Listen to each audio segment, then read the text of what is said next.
Did you ever see the man before who said he was O'Hearn's lawyer? Well, But go ahead, speak freely. This is Mr. O'Connor of the Department of Justice. no, sir. I never saw Mr. O'Hearn's visit before. What did he look like? Well, medium, height, tall. And he had a briefcase in his hand. Well, you see, Inspector, all I have to do is look for a man of medium height, tall, with a briefcase. Everybody in that jail must be deaf, dumb, and blind to let a thing like this happen. You can go. That gang's been knocking over small banks all over the city. I arrest one of the mob. Get him identified. I put him in jail. And some killer walks in and murders him. Fine breaks I get. Your blood pressure, Inspector. Now, what do you want? The mayor calling. More grief. Yes, Macy speaking. Yes, but I realize the light this puts the department in, but I'm doing everything that I can, but now I've got him on my neck. What's that? That's the report I received on the bullet they dug out of O'Hearn. It's a .38 caliber automatic manufactured by Royal. We should have somebody check with the Royal people, then cover all the pawn shops in town. I want all the information I can get. What else can I do for you, Mr. O'Connor? Nothing, Inspector. Your department, if you'll pardon the observation, have been a trifle overzealous. Listen, Mr. O'Connor. You're from the Department of Justice. You've been after these bank bandits for weeks. You find O'Hearn is one of the gang. I pick him up. And I'd have made him talk, too, if this thing hadn't happened. That's just it. What else could you expect? I didn't ask you to pick up O'Hearn. See, you work one way, Macy. The Department of Justice works another. I'd have been able to find the men higher up if you hadn't jugged O'Hearn. They didn't dare let him talk. You'd have cracked this gang wide open. Why, he... You can't get away. This will cost you your job. Listen, you can't get away with this. Nobody in the United States can get away with it. We picked him off a train coming in from Frisco. Frisco? Certainly. I was getting off a train coming in from Frisco, minding my own business, and what happens? Forget it. Go ahead. See what you can do with him. Nope. Won't do any good now. He's your man, Inspector. You were O'Hearn's lawyer? Not this time. I was in Frisco on a case. Check on that. Yes, sir. What sort of a case? A Chinaman by the name of Yang Fu shot his mother-in-law. Check on that. Did O'Hearn call your office? No, sir. Then who did O'Hearn call? Maybe that was the Marines. Check on that. Get him out of here before I lose my temper. Hold him as a material witness. Yeah, well, the United States will pay for this. You can't get away with this junk. Wait a minute. I don't get you.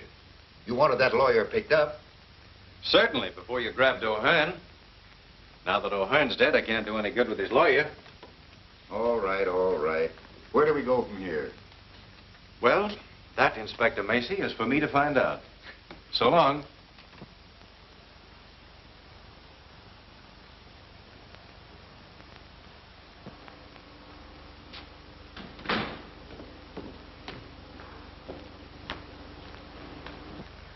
Hello. You look like the breakup of a hard winter. Do I? Well, I feel like it. Move over, will you, Bobbie? I couldn't keep my mind on driving after this mix-up. Why, what happened? I'll tell you. Hey, we'll just about have time to meet Kay if you'll step on it. Where to, the airport? That's right. Macy's destroyed every lead we were working on.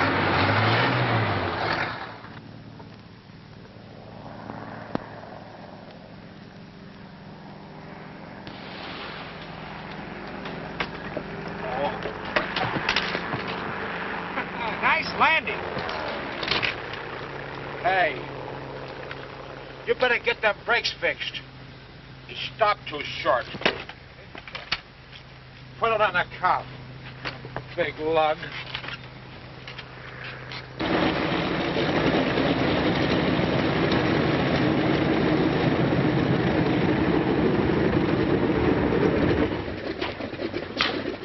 Hey, I didn't know you two were in town. Look who's here. Well, if it isn't the old candid photographer himself. How are you, Bo? Oh, I'm all right. Hey, look, the plane's in.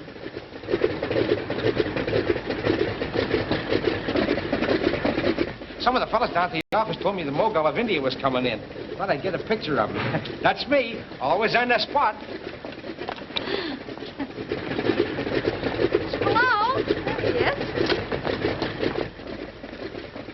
Hey, mister, I want to take your picture. I don't want my Yeah, right here against the wall. Look. Don't go away. Wait here just a minute. Oh. Hey, what's the big idea, you... Alan, darling. I'm so glad to see you. Hello, kid. I'm glad to see you, too. It's been ages since we've been together. Seems like it, doesn't it? And you must be Bobbie Reynolds. Alan's written about you so often. Surely not Alan. You mean he put that in writing? Oh, I may have mentioned it once or twice. And now I want you to meet a friend of mine, Mr. Jerome Turner. Jerry, this is my brother, Mr. Alan O'Connor. How do you do, Mr. O'Connor? How do you do? And his, My co-worker, Miss Reynolds. how do you do? How do you do? And what do you think? He's an author, and he's going to write for the movies. What, no acting?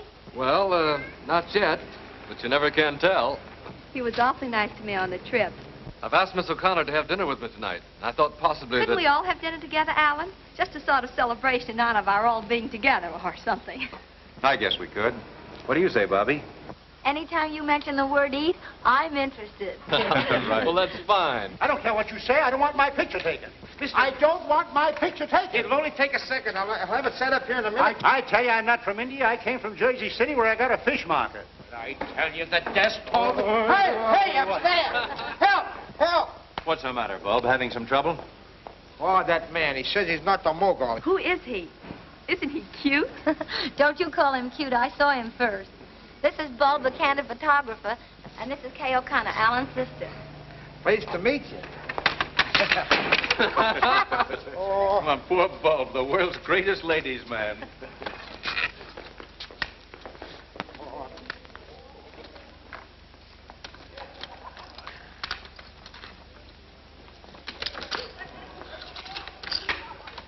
Wait for me.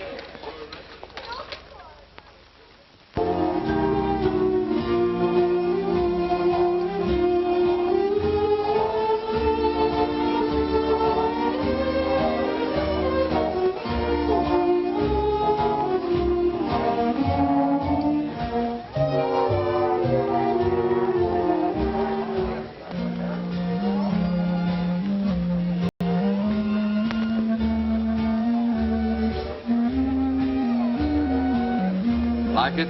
Love it. How in the world did you ever find this place so soon? Some of the boys back east told me about it. Said it's one of the show places of Hollywood. Do the stars come here? I don't know about that. You see, I wanted to come here for atmosphere. Any line on the man who shot O'Hearn? Not a thing. The whole gang's in the clear again. That leaves you right where you started from. Yep. Macy destroyed the whole line we were working on. Oh, well, let's forget business for a while.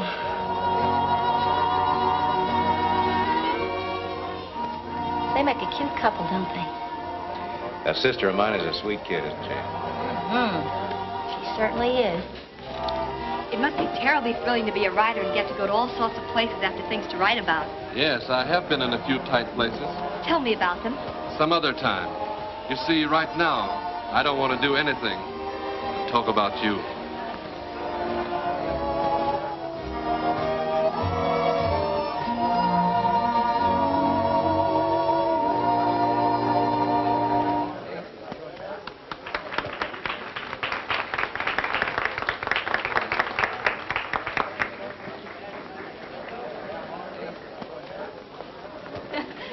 Hello. Have a good time? Oh, wonderful. He's a grand dancer. Will you pardon me for a moment? I have a telephone call to make. Hurry back. I will. Isn't he wonderful? Now, look, sweet, I don't want to spoil your Oh, fun. I know what you're going to say, and I won't let you. I know he's a stranger, but I like him. And there couldn't be anything wrong with him, so there. And that's that. I give up. Hello, Karlotti. Hello, McGurn. When did you get in town? This afternoon. Nice little place you got here. Thanks. Who are the people you with? Friends of mine? Make friends quick, don't you? Look, Karlotti, you brought me out here to do a job for you. What I do or who I talk to besides that is none of your business. All right, skip it. As you've probably noticed in the papers lately, somebody's been knocking off a few little banks out here. Yeah, I did read something about it. We're getting tired messing around with pin money. We want to expand a little. That's why I sent for you, McGurn. Okay, I'm here. What's on your mind?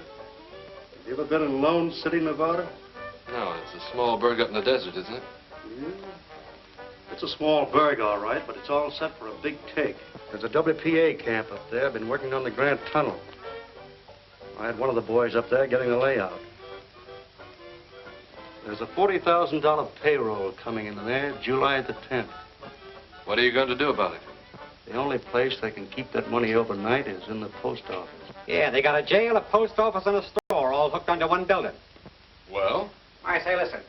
Any stoop can pick the lock on that jail. Say, you seem to know all about it. Sure, I'm the guy that did the checking up for Joe. Was tossed into that jug a few weeks ago for being, what was it, Joe, a vagrant? Yeah, that means a tramp. You see, the sheriff don't like tramps. Won't let them stay in town, except overnight. And they have to spend that in jail. I see. Then all we do is get picked up for vagrancy. Yeah. See you later, Karlotti. Here comes your author, kid. Sorry it's been so long. It's all right. Hello. How about giving me a break, Bobbie?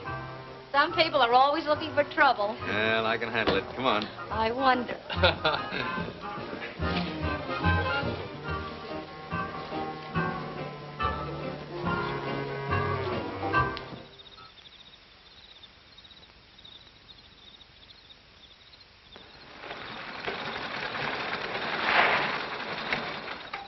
Well, howdy, Ben.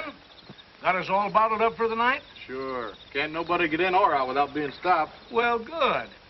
I'm mighty glad you fellas are helping me out tonight. You know, I wouldn't feel so good having to look after all that money in the post office by myself. Don't need to worry. It's just safe there as it is in a state bank. Folks are going to be feeling mighty good around here in the morning when they start to paying it all out.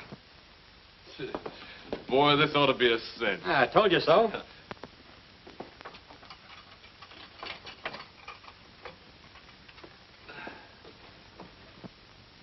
Oh, hello, Sheriff. Thought you were going to forget us. Well, it's again my principle to be feeding tramps. But human beings is human beings, and human beings has got to be fed. Here's some grub first. Oh, thanks, Sheriff. Hey, you're a good scout after all, Pard. Don't call me, Pard.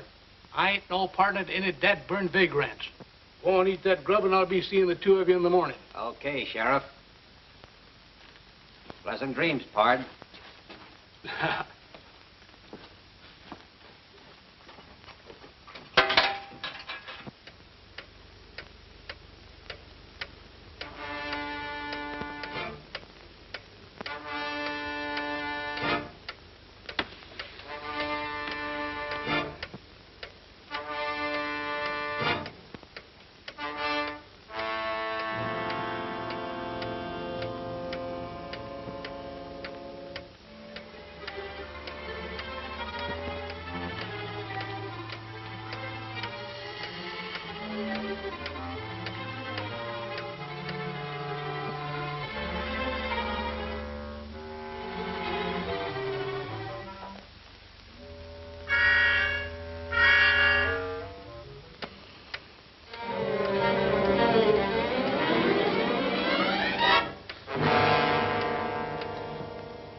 Tell the boys back east about this. They'll never believe it. What did I tell you?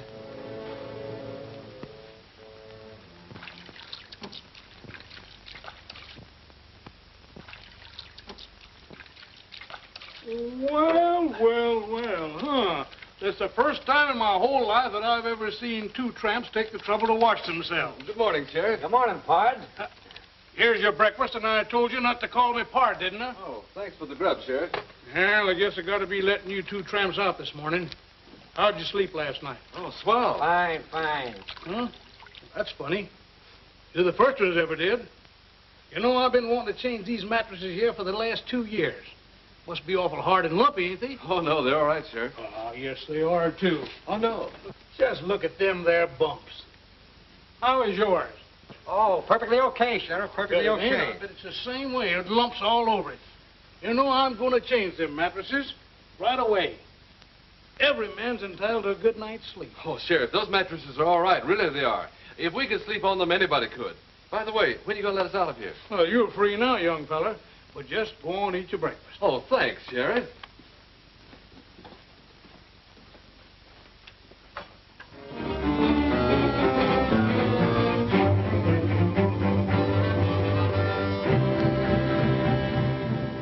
Well, then what happened? Well, I took a turn around the post office about midnight and found everything all right. Then come on back here to my office and sit down in my chair, and I guess I kind of dozed off after that. When did you first notice the money was missing? This morning. After I let them 2 tramps out, I took a look around, and it was gone. Was this cell door locked? Well, certainly, like I always leave it. You locked that on the outside? Well, it's good those 2 fellows is in jail last night. They're the only 2 people in town that had a perfect alibi.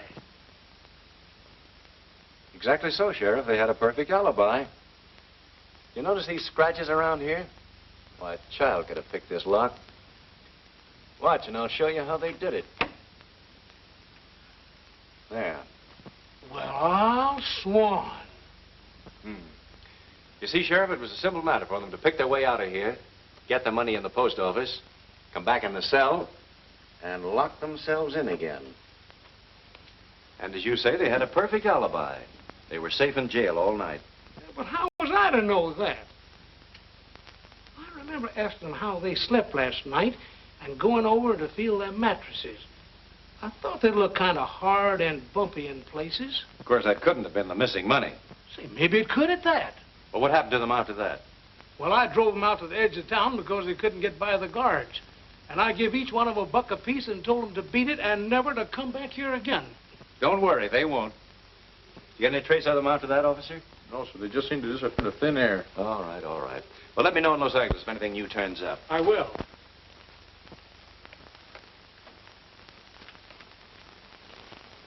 So long. You're positive you saw the couple pick up those 2 tramps? Sure. I had to go to Lone City for butter and eggs. I seen them with my own eyes.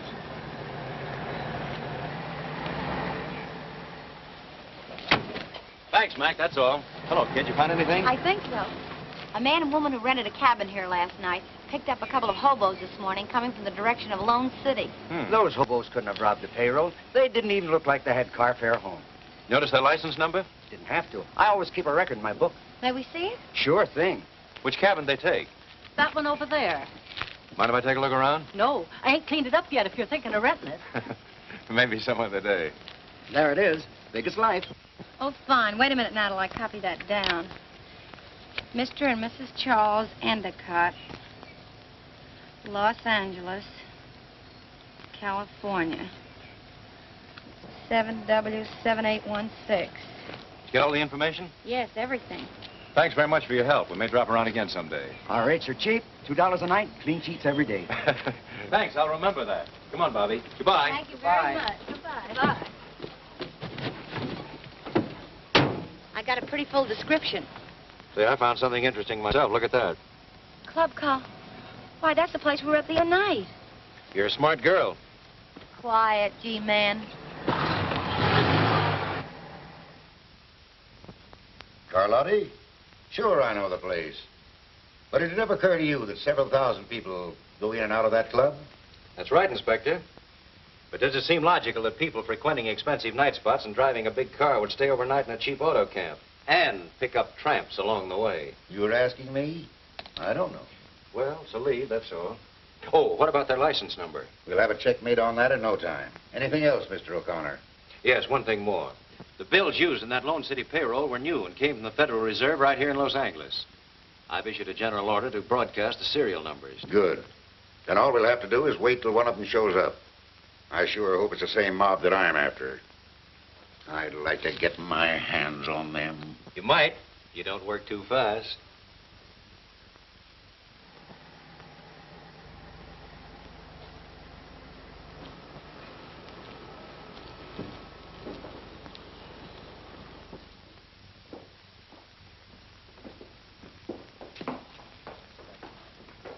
Good morning, Mr. Karlotti. Hello, Curtis. How's the banking business? Fine, fine. How's business with you? Couldn't be better. Will you check this over, please? There seems to be something wrong. All right, leave it here. You'll find quite a large deposit there. I'll pick up the passbook later. I'll attend to that. Say, I got a report on that Cadillac. The license plate is 7W7816. It belonged to the health commissioner. He reported it stolen a week ago. Say, if this case gets any screwier, you can look for me in the bug house.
Knock over the Second National Bank and lay down a smoke screen.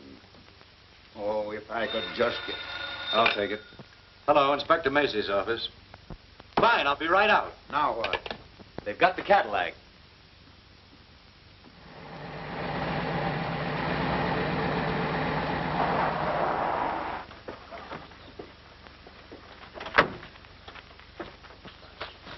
What happened to the men in this car? Ask him. He knows what it's all about. What's your name? Grimes.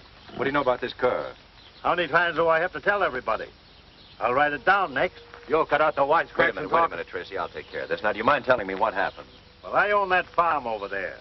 I was out back doing some work when I seen this here car drive up, and 3 men jumped out of it. Where did they go? Well, my old Ford was in the lane, and before I knew what had happened, they snapped off the license plate, jumped in, and drove away. How long ago was that? About a half hour. You sent out an order to pick up that Ford? Yes, sir. What did they look like? I don't know exactly, except one had a beard, and the man in the back seat was fat and wore a tweed sort of suit. What did the driver look like? Driver? Well, he was a little short fella, about 5'4". Well, thanks very much. Tracy, you better take that car back to headquarters and go over it for fingerprints. Sure.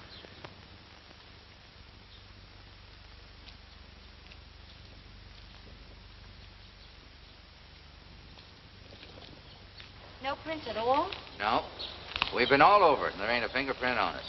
Well, that's a great help. Thanks, anyway. You're welcome.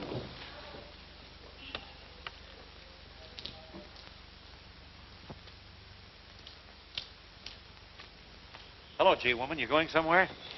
Looks like we're up against the old blank wall again. Yeah. What'd you find out about the Karlotti lead? Nothing much. I was afraid of that. Well, where do we go from here? Search me. Hey, try to reach those pedals, Bobbie. I can't. Can you move that seat up? Nope, this is as far as it'll go. How tall are you, Bobbie? 5'4". Why, what's on your mind? Well, that farmer took a lot of pains to tell me the driver of this car was a little guy, about 5'4". He couldn't have been. Look, I can't even reach these pedals. Yes, I see. Bobbie, I've got a job for you. What is it, General? I want you to go out to that farm and see what you can find out. Tell Grimes, that's the old fellow that owns the farm, that you're a reporter. And listen, get me some photographs. Autographs? Never mind. And I'm going to have every person at Second National Bank checked over. There was inside help on this robbery somewhere. Maybe we're not so bad off after all. Let's hope you're right. You're from the Hanson Burglar Alarm Company? Yes, sir. You were called here yesterday to check over the alarms? That's right, sir. Who requested the checkup? I don't know. I was told at the office to come here. Did you find anything wrong with them?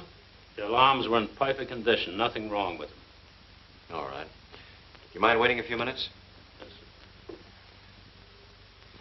Mr. Harrington, do you know who ordered that checkup? I didn't. It must have been Mr. Curtis, our head cashier. He looks after such matters. Could you ask him to come in, please? Tell Mr. Curtis to come in. You're positive that repeated efforts were made to sound the alarm while the holdup was in progress? Certainly, Mr. O'Connor. A number of our employees tried to sound the alarm, but it didn't work. You wanted me, sir? If you please. Yes. Did you ask to have the emergency alarm system checked up? Why, yes. Why? Was there anything wrong with it? No, it's a procedure I follow at this time every month. Just a precaution. All right. Mr. Overman would like to speak to you a moment, sir. Send him in. Is that all? Yes, thank you.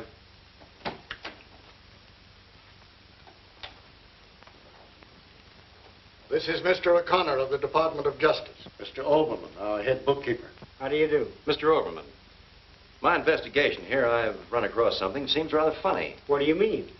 Well, we know the burglar alarm system refused to work, but I happen to have discovered that there were 2 men here yesterday checking it over. That's what puzzles me. There's never been 2 men on that job before. Never? Not to my knowledge. The first one was this man here who comes every month. But the second one I never saw before. Do you know anything about that? No, sir. I was the only man from our office that was sent here yesterday. Could you identify that second man if you saw him again? Yes, I think so. Well, I guess that's all for you 2 gentlemen. Thank you very much. Yes, sir. Not much to work on, Mr. Harrington, but we'll do the best we can. A fine kind of a detective you turned out to be. I hired you 2 months ago to get me a divorce. You either get me that divorce, as you promised, or I'll come back here and I'll take you apart. I'll tear you to pieces.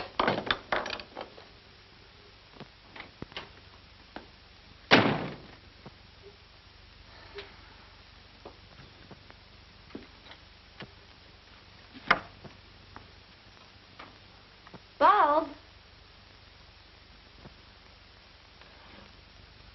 What in the world? Oh, so it's you. Well, you see, I sort of got the idea trailing around with you and Alan to open up a private detective agency on the side, but it ain't turning out so good. Uh-huh. Go on. Oh, I took some of them correspondence school instructions, and now I got myself in Dutch on a couple of blackmail and breach of promise cases. You know, this private detective ain't what it's cracked up to be. What about your job in the paper? Oh, I just do this at night. Look, come here. I got this fixed up if I ever get in a tight place. Oh. That's how I get tough with my customers. Hey, listen, I forgot. Sometimes I have a little trouble getting it stopped.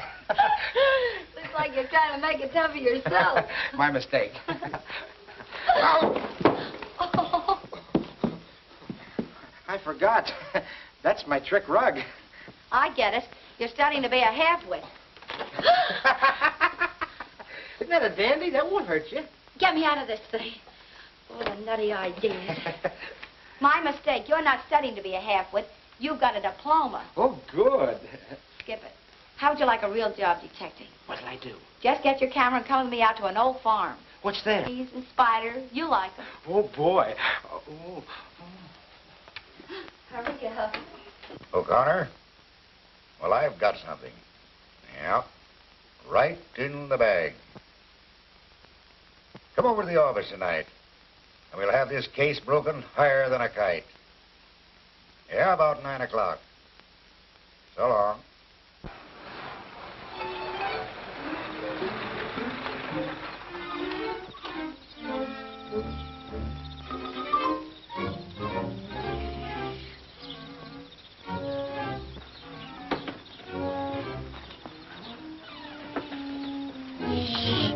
Very quiet now.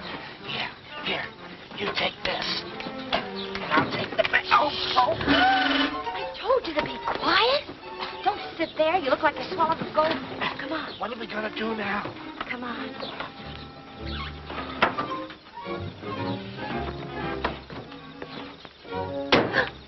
Told you to be quiet. Gee, Bobbie, There's nothing to be afraid of. I hope. Come on, let's take a look at the barn first.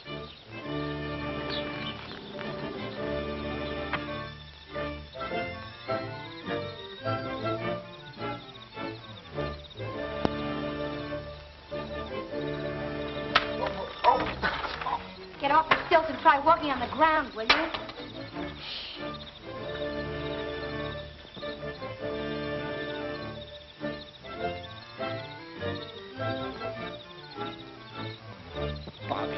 Bobbie, let's get out of here.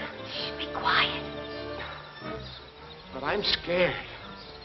No wonder that farmer's Ford was never picked up. There wasn't any. What do you mean? Look. Those tire marks were made by a big car. Take a picture of them. Yeah. Hurry up.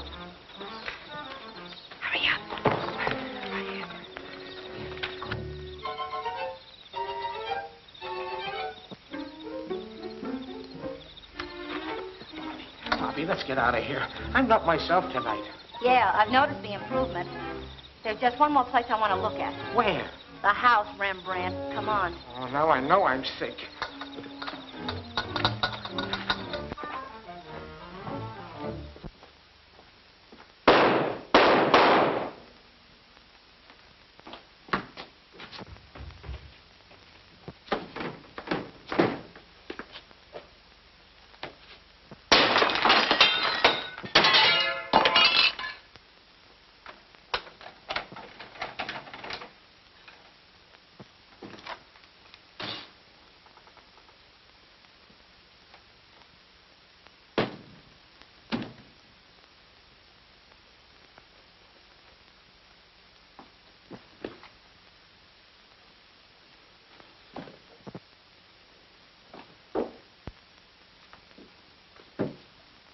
What happened?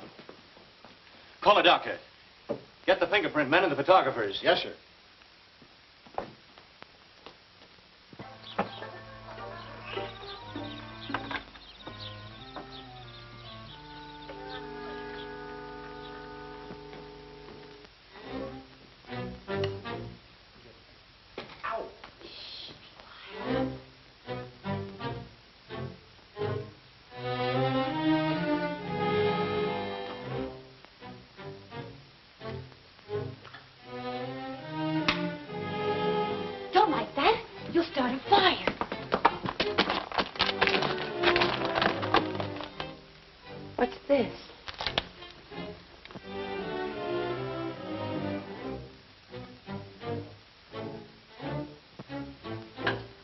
Club Karlotti.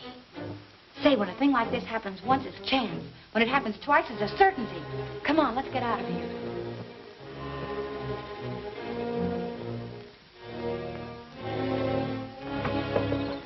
Hurry up.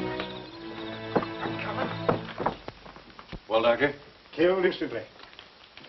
Mr. O'Connor.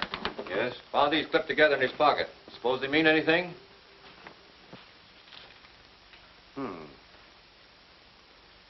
A fellow like Overman doesn't usually carry around a couple of $50 bills with him. I'll keep these for the time being. They'll stand a little studying. I'll have to take the bodies down to the morgue to get the bullets, Mr. O'Connor. Give me a full report, will you? Yes, I will. Find anything, Doc? Nothing yet.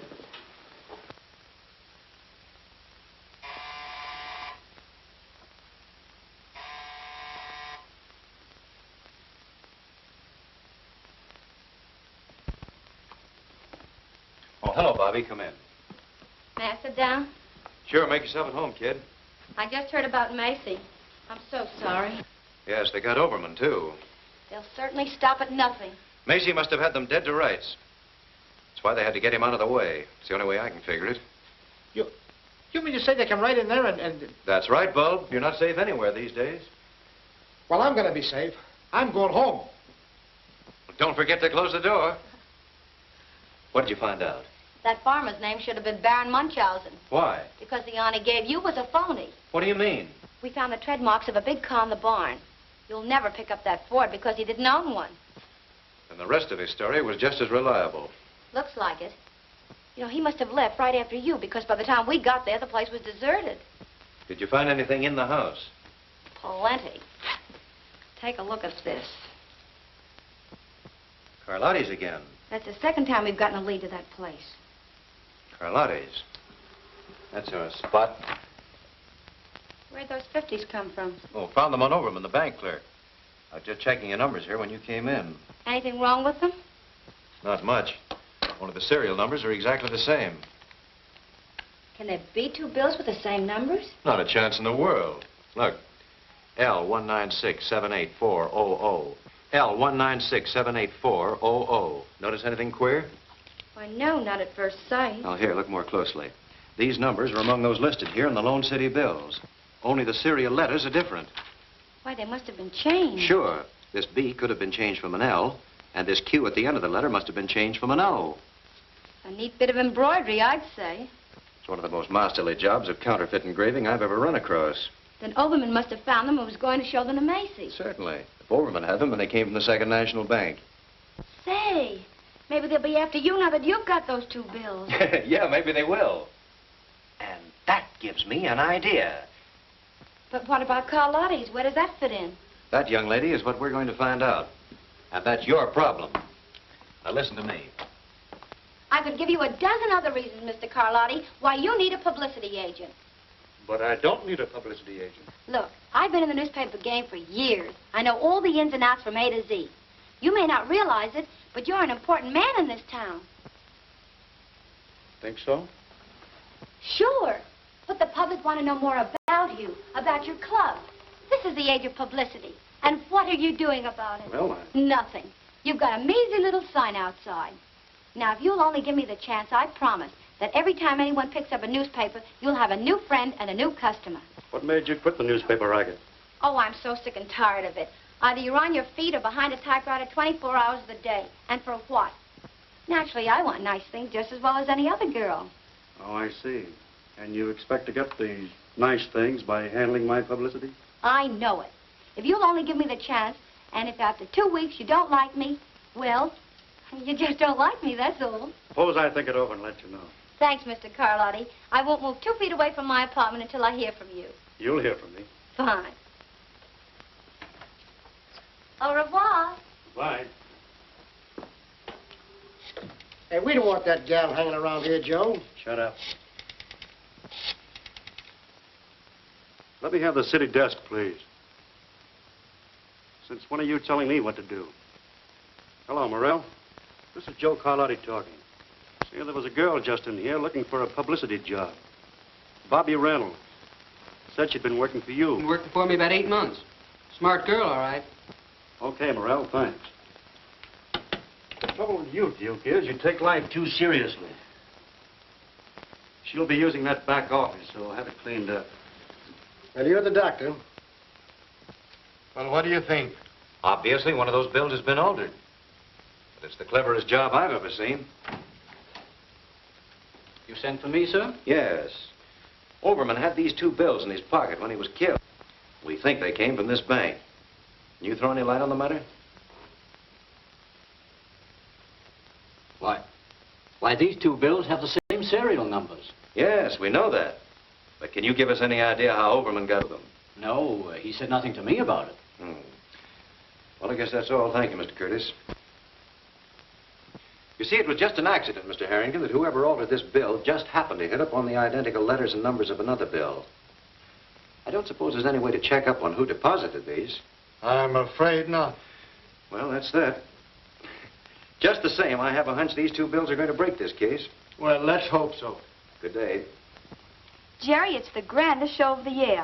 The loveliest flowers, the kind you never run across back east. Will you go? Hey, I'll be glad to go. I tell you, this federal man's got dynamite in his hand since he picked up those 2 bills. Why didn't you watch the numbers when you changed them? How could I? It was just an accident that the 2 showed up together. Now we are in a fine mess. We can't go after the whole Department of Justice. No. Overman discovered them in your deposit when I credited your account. He also found out that I held it over for a couple of days to change the numbers. And this federal dick, O'Connor, suspects that... What was that name you said? Whose name? That federal dick. O'Connor? O'Connor? Alan O'Connor? Yeah. Sure thing, dear. Out there. Goodbye, sweet. Goodbye. Say, are you crazy? I may be crazy, but if you want those bills, I'll get them for you. Oh, I guess maybe I am. Telephone, Mr. O'Connor. All right, thanks. Hello? Yes? We want those 2 bills, O'Connor, and no monkey business. Either send them general delivery to James A. Clayton, Clayton, or we'll get your sister. Trace this call, quick. And listen, don't have the post office watched, or it'll be just too bad. Hello? Hello? What's the matter? We're getting hot. That was a warning to drop our investigation at those 2 bills or they'll get K. Kay? Well, they won't get K. Or the bills either. Well? The call came from a pay station out of town. No way to find out who made it. Bobbie, you and Tracy get over to my apartment right away. Be careful that nobody sees you. You stay there in Kay's place. Tracy, get a couple of men to escort my sister over to Miss Reynolds' apartment. You stand by and watch my place. Right. I have a hunch they'll walk right into this one. I'll see you later. Okay. I'll get there as quick as I can, Bobbie. Well, Bob, you better go with them. Wait at Miss Reynolds' apartment with Kay. What'll I do there? Try tap dancing. What? Go on, get going, get going.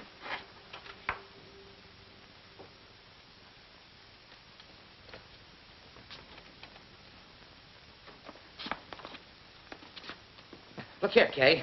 Come here. Come here. Sit here. Sit here. Now, put your arm up. That's it. Smile. Smile pretty and hold it. Don't move, Kay.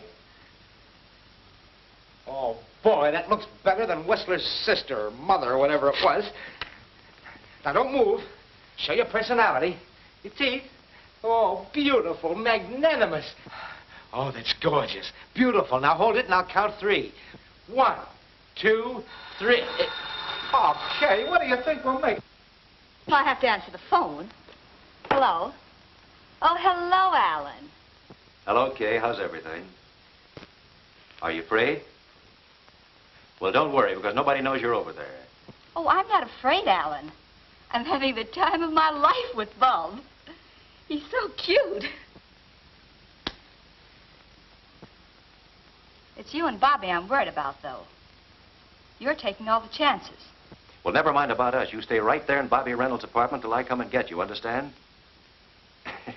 Sure, it's all right to take pictures. Hey, goodbye, sweet. Your men all ready? Sure, a fleet couldn't get into this building without us noticing it. Good. Well, I don't think they'll try anything till they find out I didn't mail those bills. We'll get going. Right. You scared, G-woman? Why, of course not. But now I know how a piece of cheese feels, waiting for a mouse to pounce on it. Well, sit tight. Bye, Bobbie. Good luck, Alan. Now, give me your right hand. Oh, holy smoke. Kay. What do you see? Oh, boy. A strange man is coming into your life. You're right about that. But he's no stranger. I think I'll call him right now.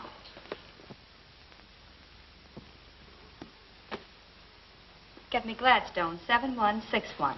What are you going to do? You can't do that. You know what Mr. O'Connor said. What harm can it do? Ellen knows him. Yeah, but... May I speak with Mr. Turner? You got me saving up for a 2-week nervous breakdown. Well, hello, Kay. How are you, dear? Bored to distraction. Cooped up in an apartment all evening because of some silly kidnapping threats they sent my brother. Yes. I can't stand it any longer. I'd love to go out for some fresh air. Why, sure. Nothing would please me better.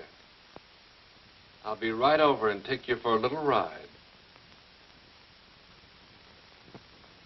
Here's that report you wanted worked up. Thanks. Let's see. Andrew Butler, William Barton, Leon... Here we are. Leon Curtis. Born in Serbia, 1889. Came to America in 1925. Changed name to Leon Curtis. Real name, Leon Schwartz. Trade, master engraver. Employed by Second National Bank as cashier. Present address is 439 Hope Street. Master engraver. Then Curtis could have changed the letters on those bills. Perhaps he was the inside man on that robbery. Call a squad car. Will you meet me out front as quickly as you can? Yes, sir. Ooh, what hit me? My head.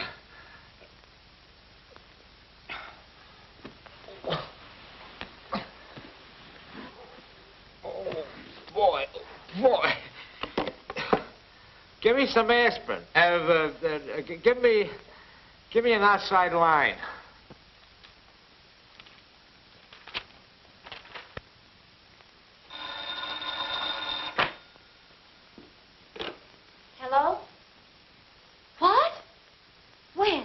not sure. I just woke up. They come in and grabbed Miss O'Connor and clunked me on the head. But how in the world did they ever find out where she was? I don't know. She did call a friend and invite him over. Who was he? What was his number? She didn't say. I was only trying to entertain her when she grabbed her pocketbook and called some number. Here it is. It says, Jerome Turner, Gladstone, 7161. Say, if you're coming by this way, will you bring me something for the bump on my head? Wait till it gets as big as an egg and then hatch it. It hurts.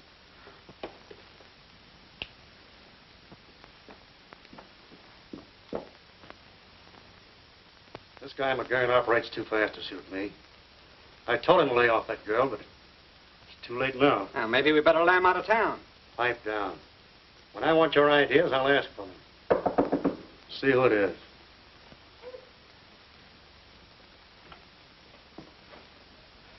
Well, they're right on our tails.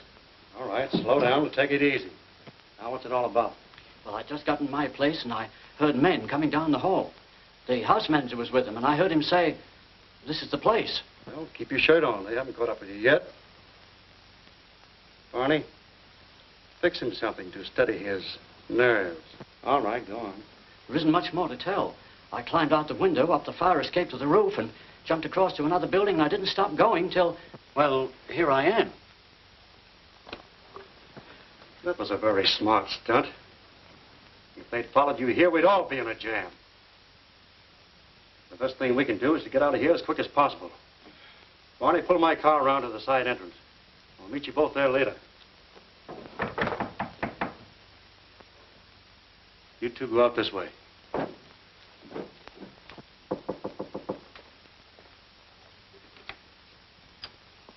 May I come in? Why, hello. I was just going to give you a ring. I sort of given up hope of ever hearing from you. Well, I've been awfully busy. Say, you look kind of down the mood. Why shouldn't I? I'd counted so much on getting that job. What makes you think you won't get it? Then I'm hired? Sure, why not? Boy, that's the best thing I've heard today, mister.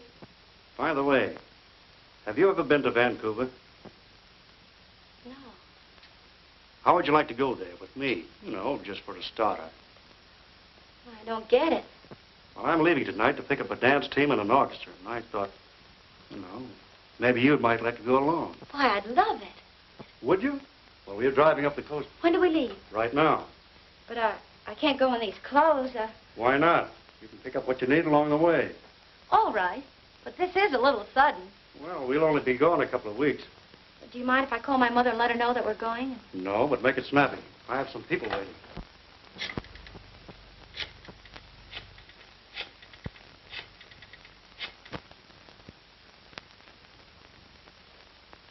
Hello? Harry? This isn't Harry, it's Bo. This is Bobbie. Tell Mother I'm going away for a few weeks. Tell whose mother? Yes, dear. I'm going away with Mr. Karlotti. Karlotti? Holy smoke, listen, Bobbie, you can't... Of course it's on business. That's a fine way for a brother to talk. Look, I ain't your mother and I ain't your brother. I don't know what you're talking about. Say, you ain't been drinking, have you? Why, of course not. Listen, darling, you tell Dad not to worry about me, and I'll call him later. Yes, dear. Goodbye, and be a good little boy.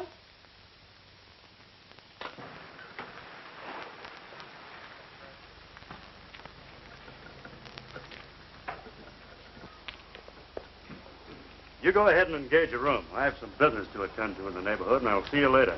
All right. So long. I don't like the idea of bringing that girl along, boss. Oh, forget it. Drive up. All right. Then what happened? Well, Mr. O'Connor, all of a sudden she goes over to the telephone and calls this fella Jerry Turner. Half an hour later, there's a knock on the door. I answered the door, and he's standing there with another guy. I goes over to shake hands with this Turner bird, and boom, he socks me one. Yes? A swell guy. Well? Then after a while, I get this call from Bobbie.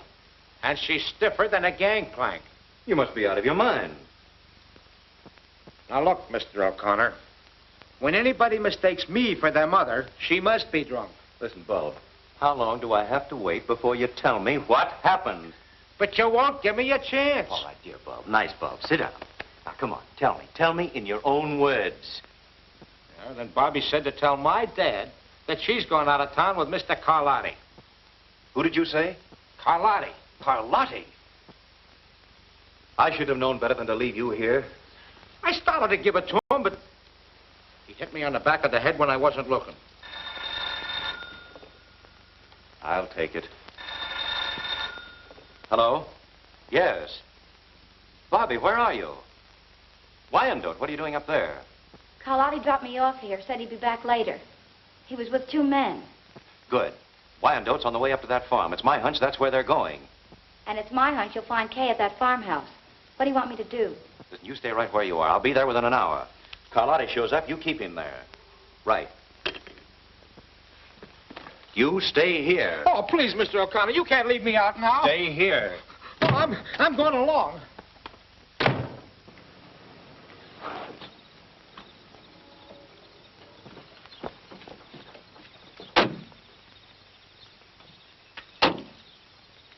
Hey, Karlotti. It's Karlotti. I wonder what he came down here for. Maybe he likes the sea air.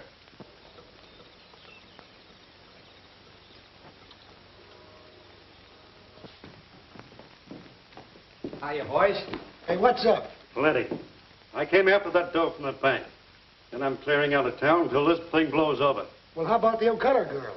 She's McGurn's worry. I didn't know he was going in for that angle when he said he'd get those bills back. Not that he got them back. Listen, Karlotti, get your dough and clear out of here if that's what you came out here for. I'll take care of my end of it. Get the money, Duke.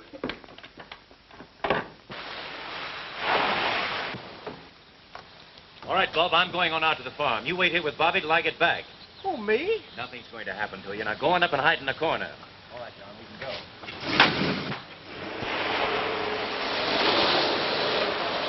Curtis, get rid of that engraving equipment before you leave. Sure will. Now, the rest of you can clear out as soon as you like.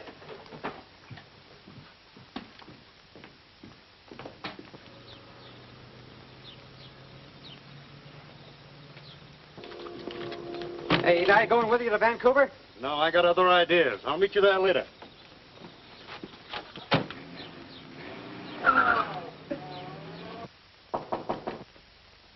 Who is it? It's me, Bob.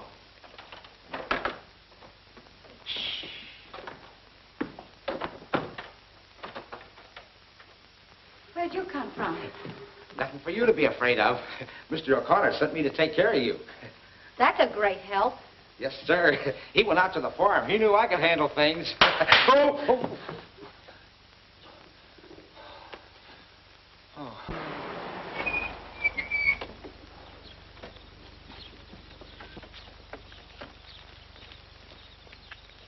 All right, boys, you've got your instructions. Just be careful with your guns.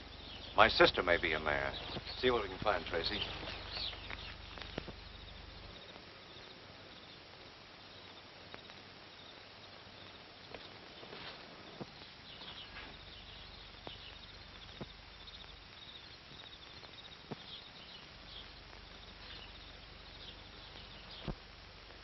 Come on, let's get going. Yeah.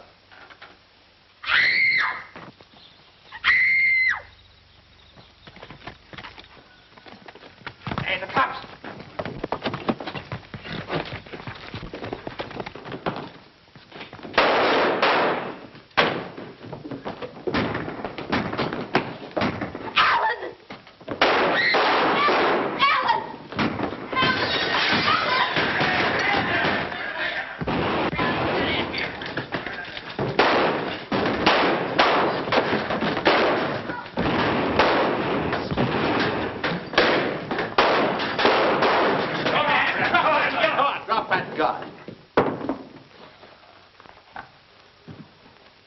All right, boys, take him in. Come on. Alan! Alan!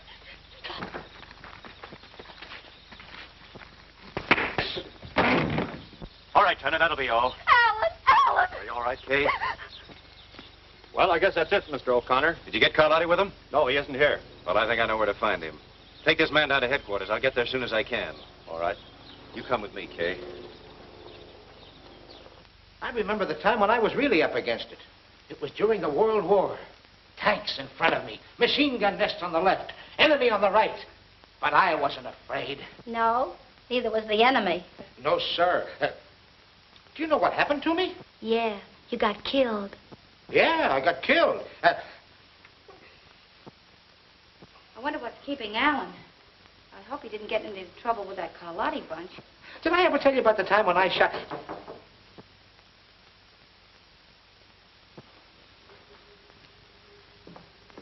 Who is it? Karlotti. Just a minute.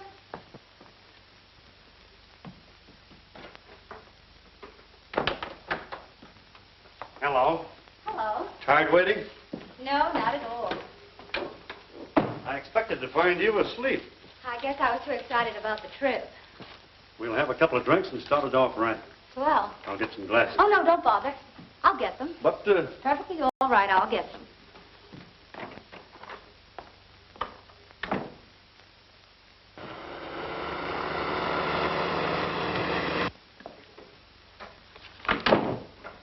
Business all wound up? Mm-hmm. Nothing to hold us up any longer. Well, here's to a big time in Vancouver. With nothing to worry about. Or is there? On second thought, we're leaving right now. All right. I'll get my hat and bag and gloves and things.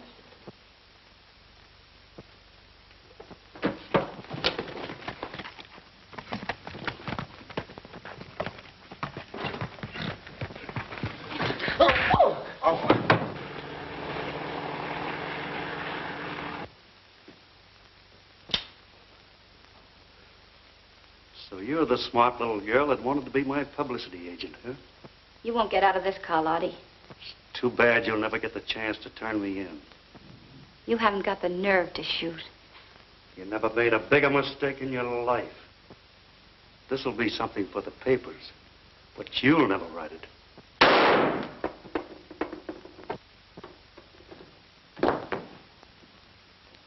Bobbie, are you all right? Yes, I'm fine.